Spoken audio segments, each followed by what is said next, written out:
It's settled. We'll get married. Ryan got an email about their registry. I don't know if you know, they're doing a dual thing. They have Smith & Wesson and Louis Vuitton. It's a special collection. Gentlemen. Come on. You know what I think looks hot? When a girl wears a jacket like it's a shirt. Like nothing underneath, just a jacket. This scene, it's so damn charming. Like you fall in love with her and your relationship. It says so much. That was such a fun day because Eden Brolin is also pretty afraid of Cole Hauser. So like it was a really exciting opportunity for Eden to sort of have that stuff with Cole, to have to sort of own that space so fully in the way that Mia does. And she does an incredible job. She comes in there with this like insane, like 80 words, like massive monologue where she's talking about all of this crazy shit. If you think about it, it's sexy when men wear exactly what they're supposed to wear, but for girls, it's sexy to wear what you're not supposed to wear. I don't know. I wonder why that is. I guess it's the taboo of it. Eden is such a good actor that like Mia owns that space so fully. In a space with Rip, who like ostensibly is the highest status character in any room that John Dutton's not in. And also like Rip is a bit of a father figure for Jimmy, so there's that terrifying thing of like introducing your girlfriend to your dad. It's very frightening. And Cole also is such an incredible comedic actor. Oh, for sure. You know that song, Rip? What song? Turtles All the Way Down? Let me play it for you. You're gonna love it. Yes, Mia. You know what? Put on some music. Wouldn't that be nice, Jimmy?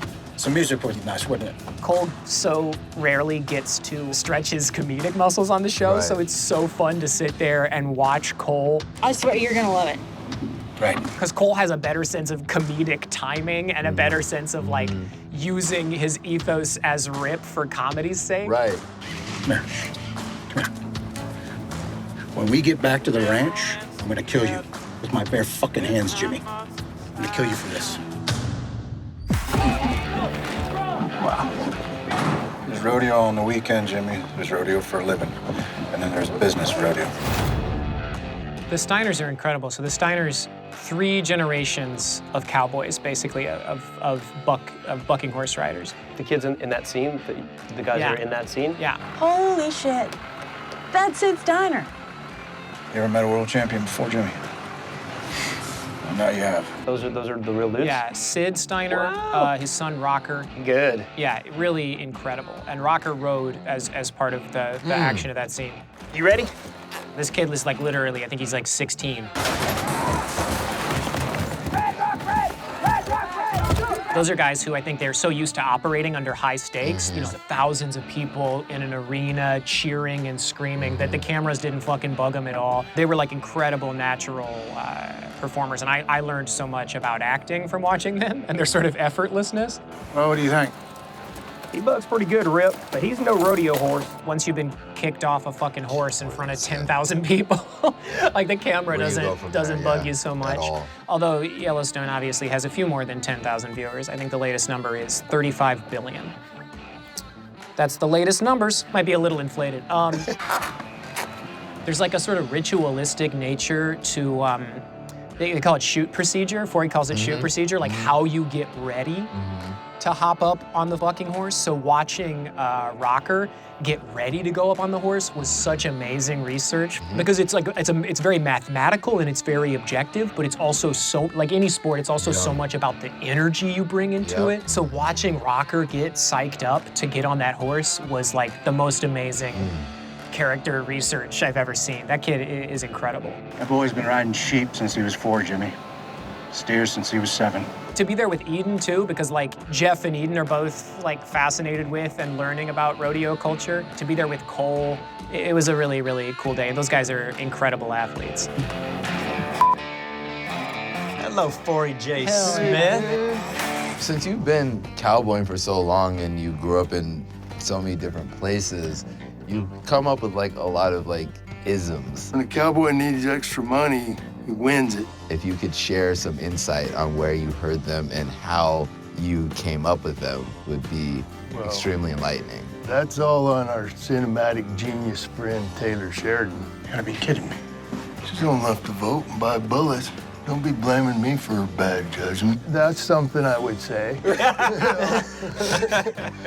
The old timers that me and Sharon Taylor have been around and stuff, that I think we've heard these from other guys, and like ain't smart enough to pour warm piss out of a boot. You know, I heard that before. Like, I know that's an insult, I just don't understand how. How does, let's just break this one Yeah. down, because this is unclear to me. First of all, how does the piss get in the boot? I've thought about this a lot. And like, if it's really cold out, you might want to leave it in there. You pee yourself. You're frightened or under extreme duress. You yourself pee. Your boot fills up with that pee as it runs down your leg. Got it. And then if one had any sense, one might empty one's boot. But However, if it's really chilly, if it's really chilly, or if one it's like were peeing in a It wetsuit. just seems like a lot would go on. I have my chaps on, have my long johns on, my Taking the jeans boots on, off, not but there easy. just seems like there's a lot of areas that it would never make it to the boot. Just seems like it would get really, you know what I mean? Like it'd just be really the damp. piss would be soaked up. The warmth would only last for so long, and then you'd want to get that piss out of there. As soon as that piss gets out of your body, it's cooling down. Like, I'm aware of the insult, I just... Why is there piss in my boot? Here's another really good one. Toughness. You're either born a willow. Or you're born an oak. That's all there is to it. Will you just go down the line and let us know which of us is a willow and which of us is an oak without thinking about it too much? Just your first impulse.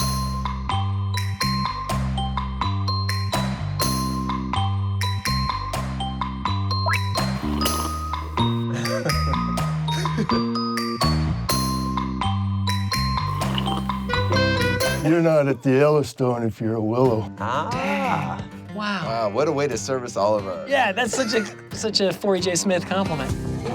There are so many departments that lean on you to sort of help get the sense of authenticity as it relates to this lifestyle. And I've had so many experiences of talking to the costume designers and the costumers about your clothes. So you wear your own clothes. Well, no, because you never know what they might do to your clothes on set. So, but they are just like I wear in everyday life. Yeah, they're sort of trying to recreate the authentic Forrie J. Smith look. Yeah, so we talked about the broken pelvis, so I like tight pants, hold my hips together.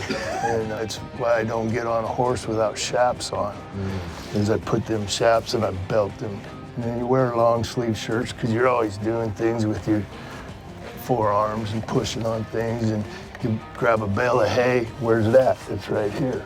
You sweat enough to get your sleeves wet right here, or I have soaked them, and that all them blood vessels going through right there, you wet that part of that long sleeve down, that cools your whole body off. And it keeps the sun off. And then the vest is flapping, so it creates a little breeze on you. So yeah, there's a reason for everything. That's cowboy shit. Let me tell you, when I'm on set and it's hot, I'm like, I don't want to wear the chaps today.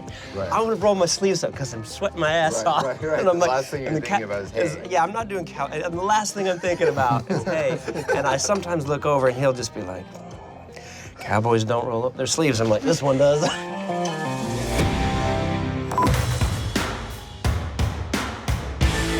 What's that? The proper term for it would be a juxtaposition. I don't know what that means, Beth.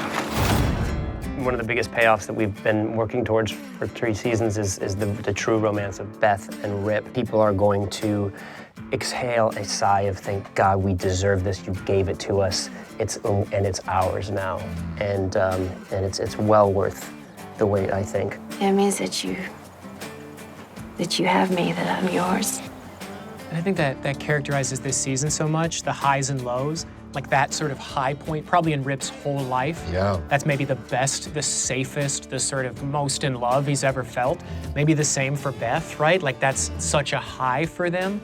And we've seen them sort of like plunging the depths of their souls. We've seen them going through like such difficult trauma together. And then to see them at the sort of peak of that mountain is so exciting. And it begs the question, what comes next? Like, can they go higher than this, or is there a fall coming? The only thing I ask is that you outlive me so I never have to live another day without you. It was nice for them to both acknowledge in that moment that, like, yeah, this is what we should be doing. That's what's so beautiful about it. There is no more you and I. There's only us. You didn't tell me you were adopted. Because I'm not. Jamie finds out that he is adopted. You called me son, and you made me call you father. It's a gorgeous scene, you know, how he explains what he did and why Dutton did that. You know, Jamie storms in, and Kevin doesn't raise his voice. Sit down. He just says, sit down, son, and he just talks to him very calmly like this, and he just reverses it and disarms him, and by the end, you've got Jamie weeping.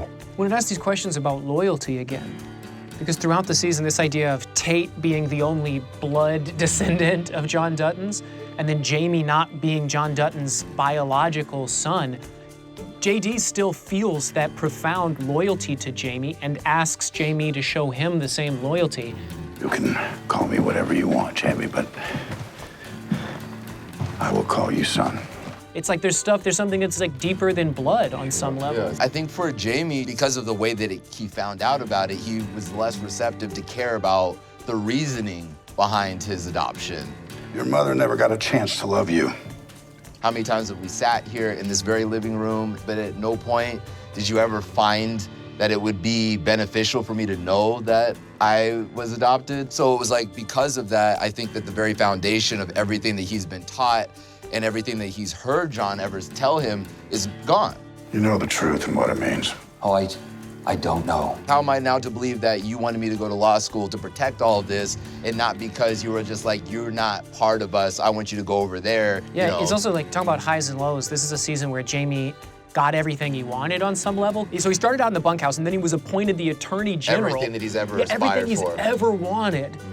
And then the foundation of his whole life, his relationship to his family, what he's been fighting for his whole adult life, just melts underneath him. Who the fuck are you? Every time that we get this new thing to finally celebrate with these characters, the moment that there's a celebration, the moment that everyone gets a little bit of smile on their face, you're like, it's gone. Just like that. You feel a little bit of inertia, and then it's just all gone. Good night, son.